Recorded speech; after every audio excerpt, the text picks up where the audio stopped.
Day 2 ang ating mga tilapia fry. Ayan, ayan, natututo na sila pag nilalagyan natin ng pagkain. Pinainit ko kanina. Sinapo mo? Ayan, pinuputakti yung nilagay natin. Natututo na sila, nagkakaroon na sila ng ganang kumain. Yan ang ating mga tilapia fry. Siguro mahigit 200 hanggang 300 siguro ito. Estimate ko lang naman, estimate lang yan. Ayan, 2 to 300. Nandyan yung kanilang mga magulang sa ilalim, at ito yung mga kuya nila. Ayan yung mga kuya nila, isang batch ito siguro. May mga namatay kasi noon yan, at sinamahan natin ng kasama sa kabila. Nandun ito yung makikita, no? Mga 20 peraso yan, sinama natin. Obserbahan natin kung sino ang mas mabilis lumaki.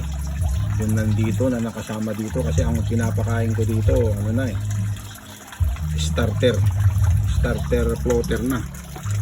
Yung dito may halo 50-50 na starter saka fry booster kama.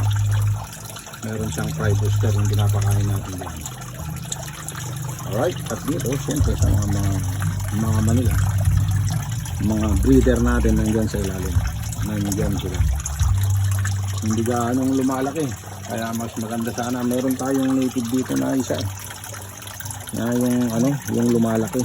Tingnan ko kung malalahian nila.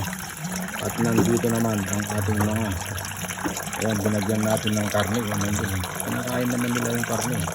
Ang tumabak na yung mga goldfish natin, ang bubusog na, ang lalapad na. Dati ang ninipis yan, ang nabili ko.